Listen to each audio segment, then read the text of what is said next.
Thank you all for coming. My name is Will Cahoe. I am the outreach lead on the 10X program here at GSA, and that's what I've come to chat with y'all about. So for those of you who are federal employees, there's a very specific call to action that I have for y'all. Hopefully that will become clear throughout the presentation. And for the rest of you, for those of you who are members of the public, I really appreciate y'all dropping by. Hopefully you will learn a thing or two about how the government is trying to do right by you. So let's go ahead and get started. Let's learn about transforming technology the 10X way. All right, so I'm very aware that in presentations like this, there's really only one or two things that folks are going to take away afterwards. And this is one of them. So here's really what you need to know about our 10X program. 10X is an investment program that turns ideas from federal employees into technology projects that improve the public's experience with government. So what exactly does that mean? Let's dive into that real quick. So 10X does technology projects differently than the rest of government. We think of ourselves as an investment program, whereas a lot of the time when the government is acquiring and adopting new technology, it's sort of viewed as a purchase or an expenditure. We view them as investments, and we invest in technology a little bit differently. So here are a few ways in which 10X does things differently. We source our projects differently. For those of you who are come from the government space, you can probably name a few government IT projects that you've come across. And typically, where does the government get these priorities and these ideas for projects? They often come from top down. They could be from the CTO office of an agency, from the CIO office of an agency. Maybe they come from Congress, maybe they come from OMB, or even a GAO report from a couple years ago. But typically they come from sort of on high and sort of go down low to where the program folks are the ones undertaking them. And 10X, we kind of wanted to turn that on its head. So we source our projects from federal employees. And the reason why we do that is because we believe that federal employees have valuable ideas on how the government can improve the way it uses technology. Because federal employees are the ones who are really on the front lines of public service, we think that they have a really great window into how the government is really delivering on its mission and how that mission delivery could be improved using technology. So we really want to empower folks at all levels of the bureaucracy. Doesn't matter your level, your area of expertise. We really think that everyone has an idea, and we want to empower folks to raise a hand and say, hey, I have an idea for how technology can improve the way that our government works, and I think we should explore it. And 10X is a great avenue for exploring these ideas. So another way that we're different is the way that we fund projects. So another typical practice in government IT projects is that a budget is sort of determined right up front before a project even begins. So the government will do its requirements gathering. They'll say, hey, we're going to develop a new backend system, or we're going to do some kind of, we're going to build a new website. And here's how much we think it's going to cost right up front. And at 10X, we take a different approach because we think that not all projects are going to be successful. And so we really want to only put the smallest amount of funding forward in the beginning that we can before a project really has started to prove value. So our mantra is it's better to spend $20,000 on something that won't work out than $20 million on something. So if a project goes sideways and isn't really delivering value, then the only amount of money we've spent is just that first initial amount upfront rather than a large obligation. Another way that 10X is different is that we really embrace unknown outcomes. We do not start off our projects expecting or assuming that we know exactly what is going to be delivered in the end. This is a really common practice in agile software development, where you kind of just let user needs and research really direct the direction of where a project is going to go. And we never really assume at the beginning, at the very end of this project, we're going to get this piece of software, or at the end of this project, this is exactly what a solution is going to look like. Our approach is sort of, let's hire some really smart technologists and kind of unleash them on a problem space and just kind of see where things go. And like we said, most ideas for new technology projects aren't going to work out, and that's okay. That's really the only outcome that we do know, is that a lot of projects aren't going to deliver value. A lot of them aren't going to go the way that you think we are. So we fund a lot of projects with small dollar amounts to sort of spread the risk evenly. And speaking of risk, another way that 10X is really different is that we really do try to bake in this idea of risk mitigation into our entire process.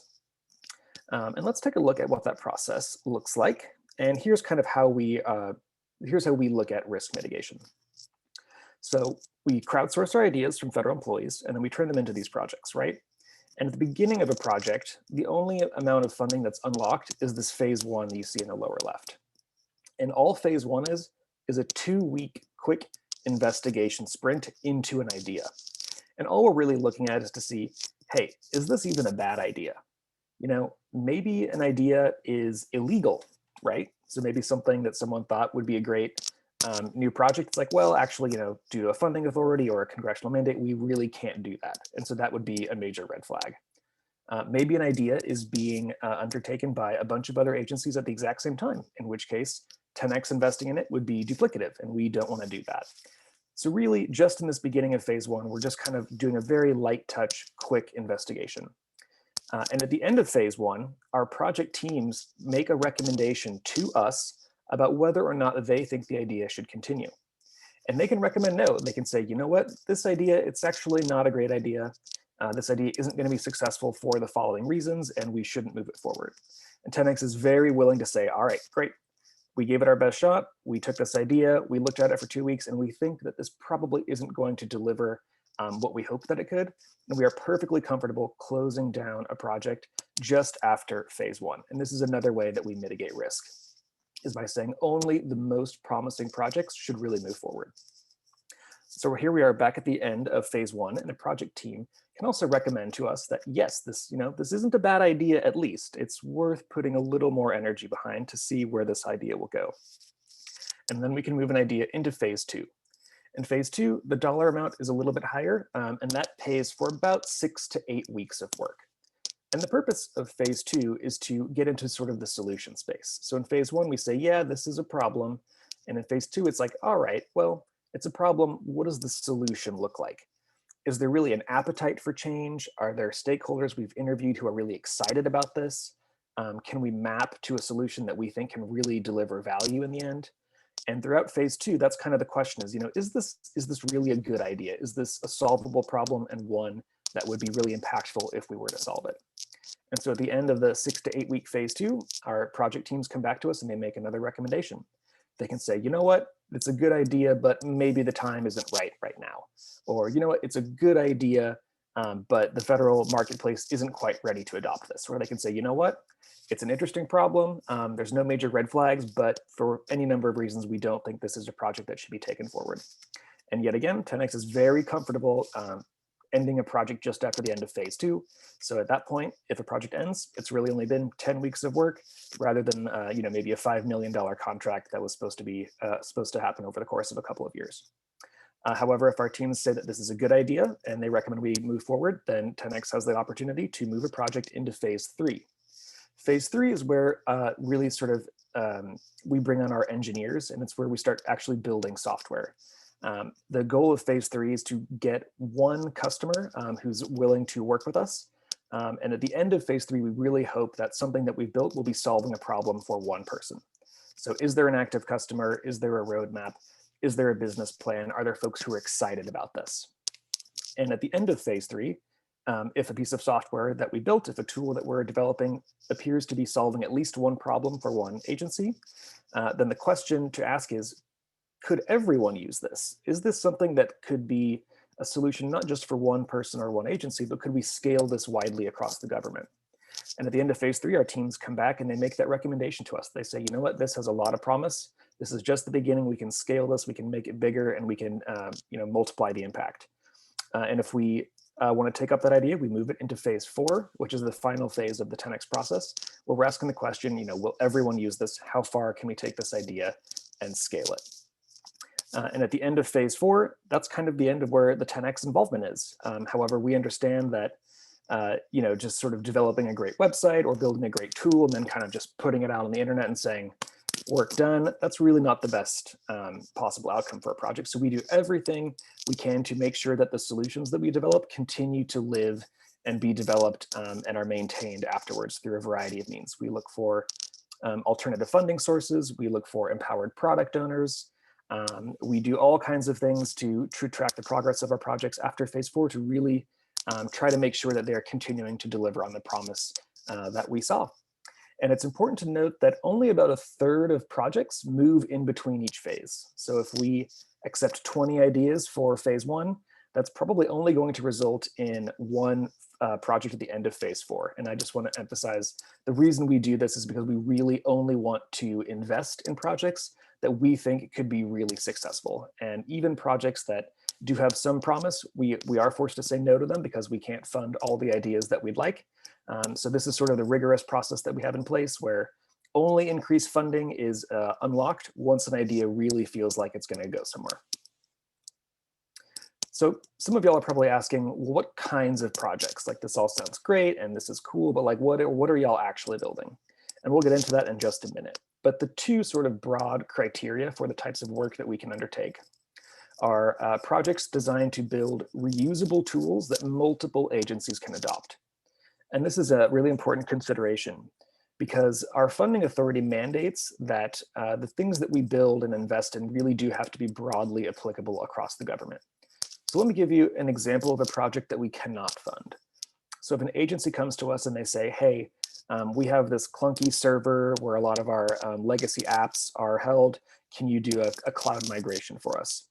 That's actually not a project that's a great fit for the 10x model because there's not really a way in which that solution could scale to other agencies. So we can't really do bespoke, customizable products specifically for one agency.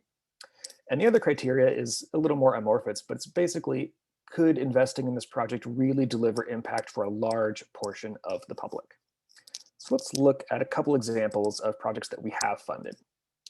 Here is a snapshot of our investment portfolio. Hopefully a couple of these names will look familiar. I'll draw your attention to just a couple. Login.gov. This is a single source authentication platform used by many agencies across the government to have folks log into their systems. I believe there are about 25 million or more active users at this point. And that was a product that 10x provided seed funding for a couple of years back. Another one that many of y'all may be familiar with is the US Web Design System, which is a library of digital components that power dozens and dozens of websites across the federal space to give it a consistent look and feel for members of the public who are trying to get information from the federal government. And we have a saying at 10x, which is demos, not memos. And this goes back to our philosophy that projects should only receive additional funding if they're proving value. So we don't want to ask our teams, hey, give us a status update. We say, show us what you're working on. So I'm going to show you what we're working on. And these projects here that I've highlighted in blue, purple, whatever you want to call that color, these are active projects. These are all real examples of projects that 10x has funded. And here are some of the things that have come out of them. So the first project I want to highlight briefly is called Combating Bias in Artificial Intelligence and Machine Learning Implementations. And the basic idea that was submitted to 10x that started this project was, look, it's very clear that the federal government is going to be adopting artificial intelligence and machine learning and other emerging technologies in the future. This is an exciting space that people are really passionate about, and that it's one that everyone really understands the government needs to sort of start leveraging. The issue is that the foundation of all artificial intelligence are data sets, and data sets are not perfect. Can be the same types of bias that we see in society, whether it's race-based, gender-based, you name it. Those can actually become evident within data sets. And so if that bias is baked into a data set, then the outcome of that artificial intelligence pipeline is going to contain that same bias. And there was a famous example, I believe it was Florida, don't quote me, but there was a local agency that was using these artificial intelligence pipelines to determine the sentencing for certain criminal offenders, and there was an undetected sort of bias in those data sets. And the result ended up being that this AI pipeline was recommending harsher sentences for minority offenders, which is, of course, something that's totally unacceptable, and the government needs to be doing everything in our power to make sure that as we adopt this new technology, that we're really making sure that we're delivering it in an equitable way. So what our project team did was they built, and by the way, this is only after 2 phases of 10x work, they built a series of web components using Jupyter notebooks. And the user base for this are not only data practitioners from across the government, but also just sort of normal program folks who are working with data and who can run their data sets through these calculations in these toolkits and identify forms of bias and eliminate them before they're sort of put through a machine learning pipeline, which should promote a more equitable outcome. Another project I want to highlight is the Eligibility APIs Initiative. This was a phase 4 project that we recently granted. It's one of the few projects that has moved through all 4 phases of 10X. And the basic premise of this project is that a lot of government benefits programs, so think of SNAP, think of the Women, Infants, and Children program, think of these are your Medicaids and your Medicares. A lot of these programs are funded at the federal level, but they're actually administered at the state and local level. And it's actually quite difficult for the state and local agencies to determine who is and who is not eligible for these programs because the eligibility criteria are changing frequently and they're often handed down from the federal level. And when the federal, whoops, I lost my Zoom window.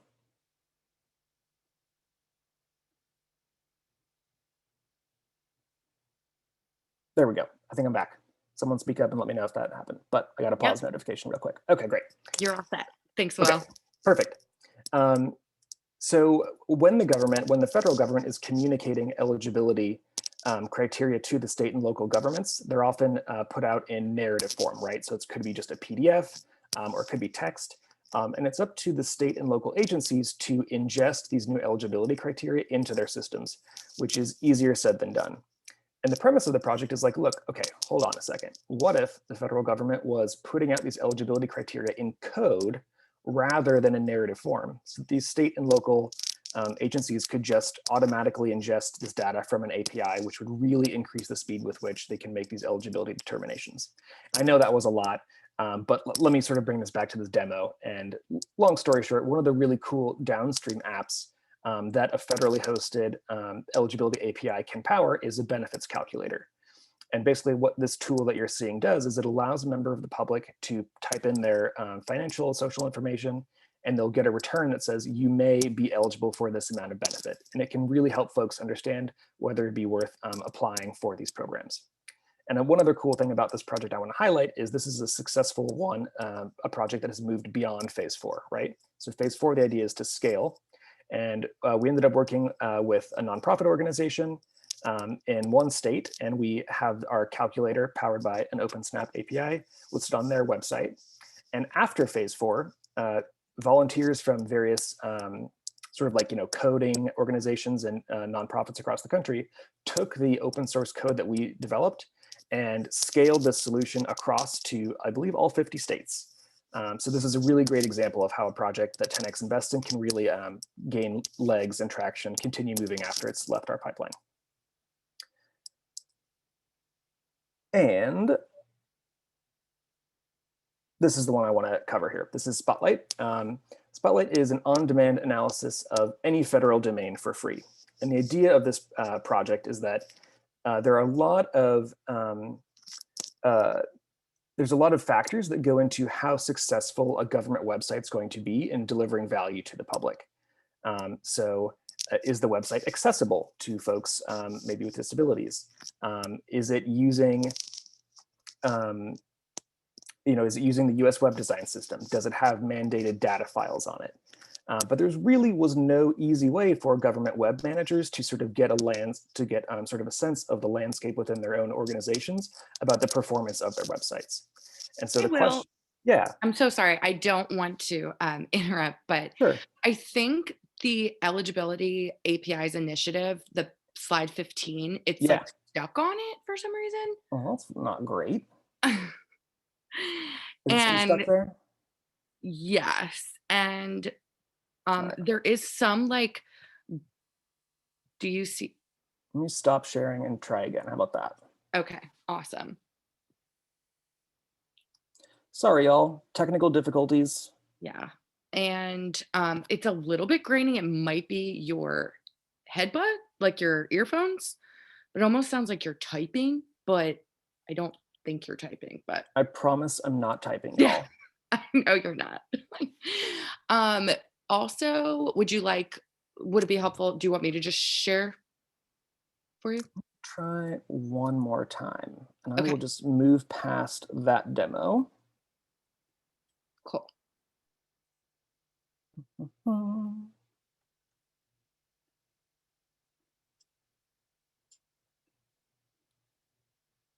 All right, what are we seeing now? Site scanner, awesome. Site scanner, this is where I Yay. want us to be. Demos, not memos. Bringing us Thank back, you so y'all. much. Thanks, Will. Bringing us back. If you were listening closely while I was apparently grainy and not talking clearly, hopefully you heard me say that this is basically a cool product that allows government web managers to sort of understand the performance of their websites. We can look for web design system components. We can look for accessibility. We can look for all kinds of cool things on websites that folks want to know whether or not they're performing well and really delivering value to the members of the public. All right, and go ahead and speak up again if I'm getting grainy. I'm really trying to speak directly into my microphone here. But we'll move past that. And this is sort of the call to action portion for our federal attendees today. So hopefully y'all saw some cool projects here and you can see a role for yourself. Hopefully that y'all in your, in the front lines of work that y'all are doing, you've noticed places where technology can improve. And this is the opportunity here. So we are accepting ideas through March 23rd for our next round of funding phase 1 ideas. And over the past few years of 10X, we've funded projects across a ton of various topics: artificial intelligence, data and analytics, what have you. And we still do accept ideas on a wide range of these topics. So if you have an idea that you don't see here, that's totally fine. You can still submit it to us. But this year, we're particularly interested in soliciting ideas around a couple specific topics. And those are public trust and civic life, public lands and environment, and equity in delivery. And our website is going to have more information kind of on what we mean by these themes, but I'll quickly give an overview. So public trust and civic life, topics that fall under this category could be anything with accountability, transparency. For example, we have some projects working on the Freedom of Information Act, and any kind of projects that could use technology to help the government engage directly with members of the public. A second category that we're really interested in are public lands and environment. So this is anything to do with climate change. This is anything to do with conservation. This is your national parks. This is your national forest. Any kind of lands and environment projects we're really interested in exploring there. And the final area is equity in delivery.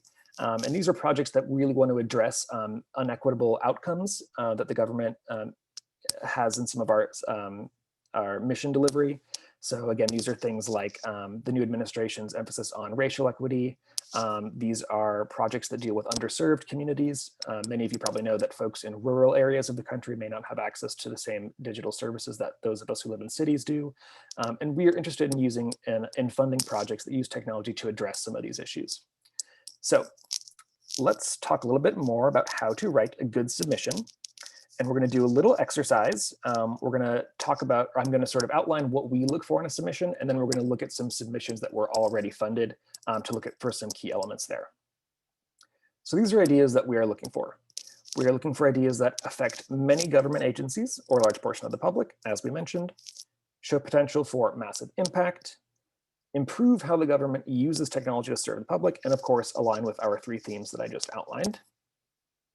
And your idea should be no more than 1,000 characters long. We really tried to make the barrier for entry extremely low. We're not going to ask anyone to fill out a 10-page proposal form. We're not asking folks to get sign off from 10 different levels of approval in their agency. 1,000 characters is about 3 sentences, and that's really all it takes for any of you to submit an idea to 10X. And your idea should also clearly explain a problem or opportunity. And as someone who has evaluated hundreds of these ideas over the past several years, the number one thing that sort of makes me scratch my head on some ideas is that I don't really understand the problem that this person wants to solve. So the problem or the opportunity really does need to be quite clear, especially since from where I sit, I don't have a lot of context about things that every other agency is working on. So really just try to pare down your idea into its most basic, clearly explained problem or opportunity. And the idea should focus on creating a new product or service that is good for government, and as I said, be clear and descriptive. All right, so we're going to go through some examples. And like I said, I gave you all our 3 themes that we are doing for this next round. But to go through some examples, just to kind of get the gears turning, I actually chose some projects that we have funded that feel more aligned with these new themes, just to kind of give you an idea of what we're looking for. So we're going to look through some of these ideas. And these are some questions that I would love for y'all to keep in mind. What's the problem or opportunity that the idea is communicating? who is impacted and how, and what is a possible solution.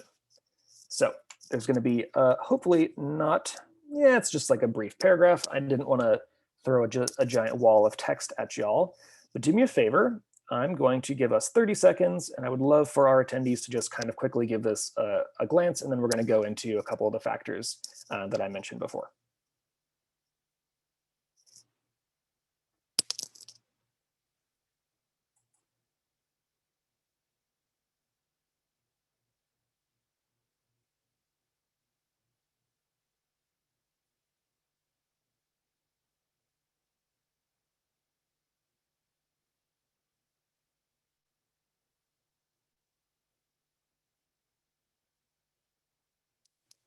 All right, so first thing we're looking for is what is the problem or opportunity? And the problem and opportunity in this project is that the FOIA libraries are disconnected and they're not searchable. Second prompt, who is impacted and how? And this one's pretty broad, really just the whole public, or at least those members of the public who are interested in looking for existing FOIA requests. And how they would be affected is they would have a searchable capability, which can help them access information that's already been out there. And this is also a project that would benefit the actual FOIA operations officers within government agencies themselves. And what's a possible solution? And we say possible here because, like we said, we really do embrace unknown outcomes, and we never want to assume exactly what a project's going to turn into, but it's always helpful to have kind of a possible solution or a hypothesis that our teams can start off with. And the hypothesis on this project is a centralized search-capable library of FOIA requests. All right, and so this is an example of a project from our public lands and environment category, and I should mention the first one, of course, was for public trust and civic life. So 30 more seconds, folks. Take a quick look at this idea that we received and funded.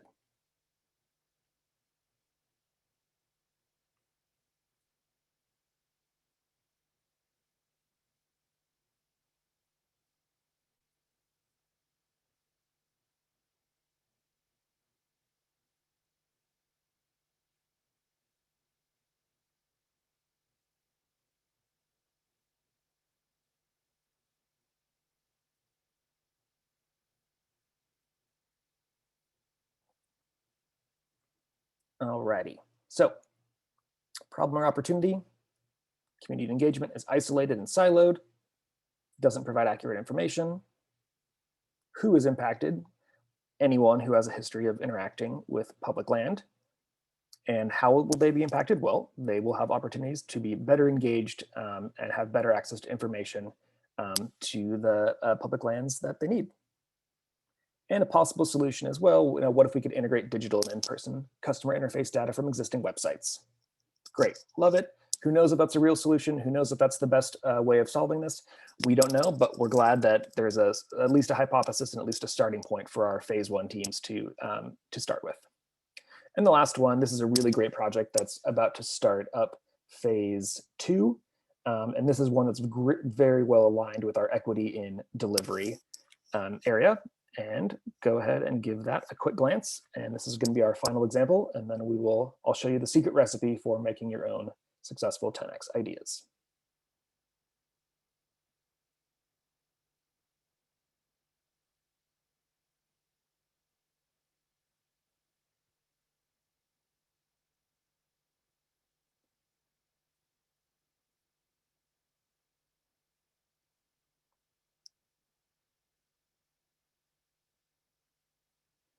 All right, and as far as who is impacted, hopefully that was pretty clear right in the beginning.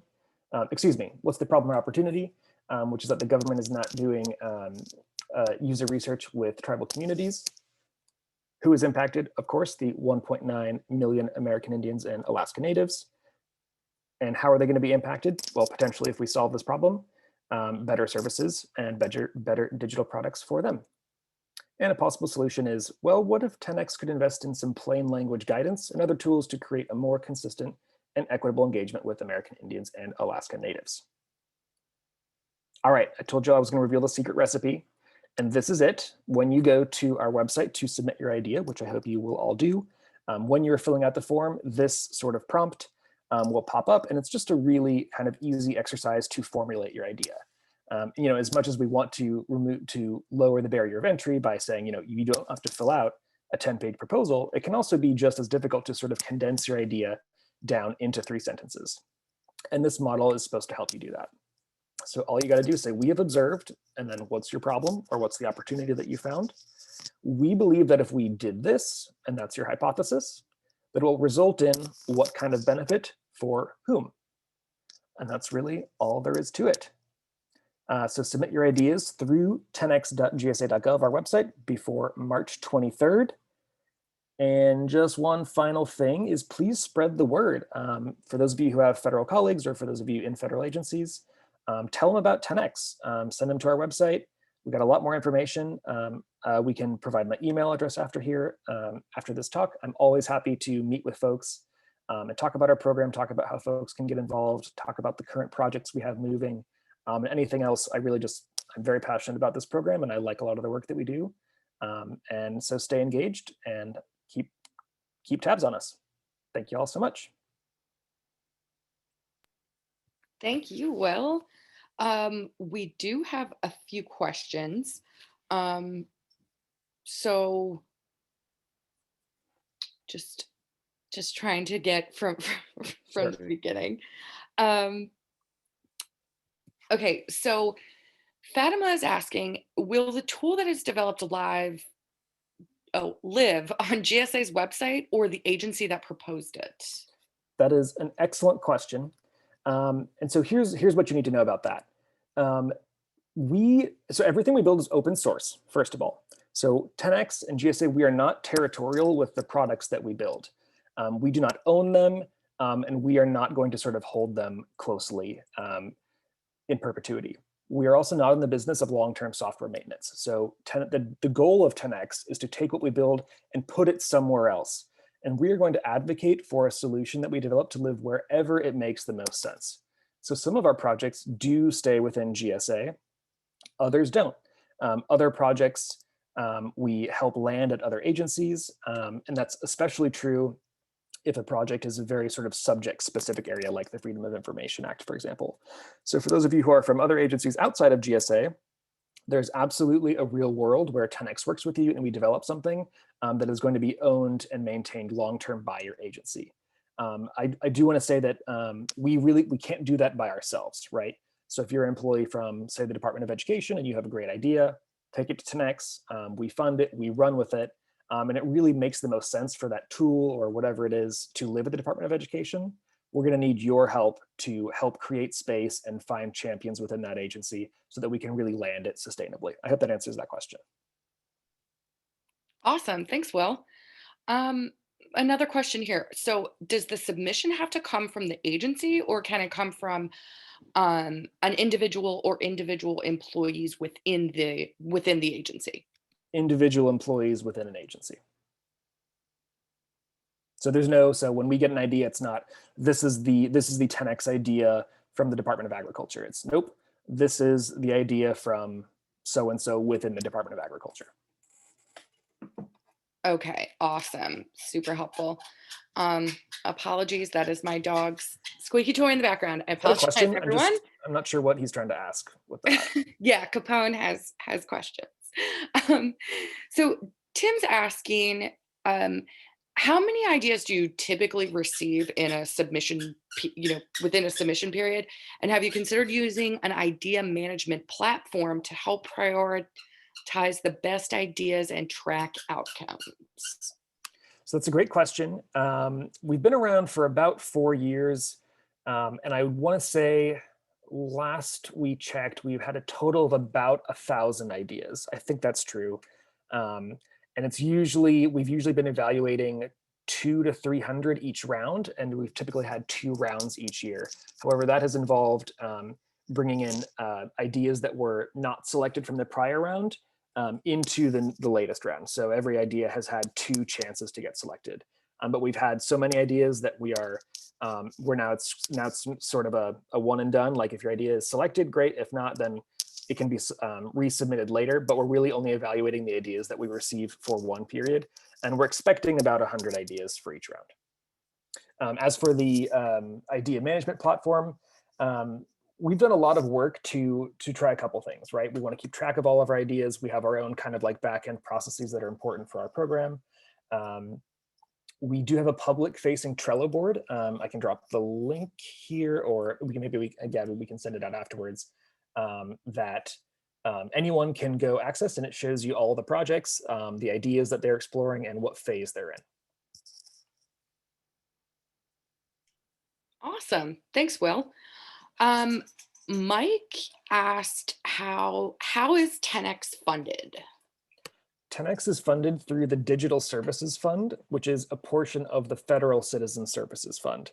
And this is the funding is specifically earmarked for new, good for government products and services. That's the actual language. And it's funding that's appropriated by Congress. So it's not fee for service. It's not money that we charge. So we're not like a business line necessarily. Awesome. Okay, looks like we have one last question, and folks, if there are any others, feel free to put them in the chat now. Um, Alan's asking, what about like current events, politics? Like, does that play a role at all in the selection of these projects? Yeah, so let me talk a little bit about kind of the criteria that we use when we're evaluating, or I'll talk about the evaluation process as a whole. So the evaluation panel is myself, as well as a couple other members of our team. And we really try to bring a wide variety of expertise onto our evaluation panel. We have folks representing diversity and inclusion groups to make sure that our process for choosing ideas is equitable.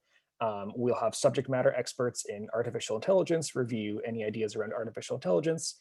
We'll have engineers looking at ideas specifically around engineering. And the criteria, I think this was outlined in one of the slides, maybe not super concretely, but the criteria that we are evaluating them against is clarity. Is the problem clear? Alignment. And this is, I think, is really what's getting at Alan's question. How do we align the projects that we select with greater priorities? So as I mentioned, the administration's priorities, these are often areas where we get ideas on, okay, like this is something that the government as a whole is going to be focusing on. How can 10x contribute to this? A good example is, the new drive for racial equality considerations in government service. That's helped lead to our equity and delivery. New category, we align to the president's management agenda. 10x is very good about aligning the projects, and not always intentionally. Sometimes it's unintentional, which is even better, to certain laws that have been passed. For example, the 21st Century Idea Act, or the CARES Act, America Competes Act. So really, we try not to be too arbitrary in the projects that we take, other than saying, oh, this sounds interesting to me. It's, well, this is interesting. Is it feasible? Is it impactful? Is it going to pass sort of the litmus test of our subject matter experts? And does it align to a priority of GSA, to our agency, to the executive branch as a whole? Awesome. Thanks so much, Will. So Jay is asking, like, are employees allowed to be involved during the process, or is it kind of like after the ideation phase, it kind of goes into 10x's hands? And if that's the case, can it change based on like the individual's level of expertise? Wonderful question. So in phase one, we ask our idea authors to sort of step back and not be involved in the day-to-day work, just in phase one in those first 2 weeks. And the reason we do that is because over the years we found that folks who submit their ideas tend to really believe in their ideas, which is great. But we find that can often result in people saying, no matter what the research is showing, no matter kind of how the exploration phase is going, people are still really, really supportive of an idea. And as a way of mitigating risk, we say, you know what, we're going to let the professional designers, researchers, strategists take a look at this kind of on their own in a hopefully sort of unbiased kind of way, and then make the recommendation to 10x. And if the recommendation is yes, and a project moves past phase one, then the idea authors are welcome to come back and be involved in a way that makes sense. But so what we're not doing is we're not requiring our idea authors to spend 40 hours a week on our projects at all. In the very beginning, the way that we really like to have our idea authors involved is in this sort of pre-phase one timeline. What's really helpful is for our idea authors to gather research, context, reports, anything that is going to be useful context for our phase one team to really hit the ground running. And another portion of this is to come up with a list of folks who are knowledgeable about this area, who our teams can interview. Because if our teams start off blind, then the first week of the 2-week investigation sprint is just figuring out where to look and what to ask and who to talk to. So it's really helpful for idea authors to kind of equip our teams to really hit the ground running. And as I was mentioning on the other question, if a project's ultimately going to land at another agency, we have to have help, right? Like 10x cannot build a great website and say, hey, wonderful, here's a great website, Department of Education, run with it and maintain it. That's not how it works. So especially if a person who's submitting an idea is from another agency, and that agency is sort of the most logical place for a solution to live, we do need their active involvement in helping creating space in that agency for the solution to live. Awesome. Thanks, Will. So, folks, if there's any last questions, do so now. Otherwise, we dropped a brief survey in the chat. We love getting feedback on how to improve our digital.gov events, and we want to hear, um, you know, what events you would like us to do more of. Exciting, innovative events like this where Will can talk to us about 10x, different topics. So feel free to let us know. And for anyone not yet subscribed, feel free to check out and subscribe to our digital.gov newsletter. But thank you so much, Will. Excellent job. Thank you for pivoting. And thank you everyone for bearing with my dog Squeaky Toys. But you're getting a lot of kudos in the chat, Will, and it's well deserved. Great. Thank you all so much for sticking through. Submit your ideas by March 23rd. Go to our website, hit us up. Always happy to talk. Thanks so much.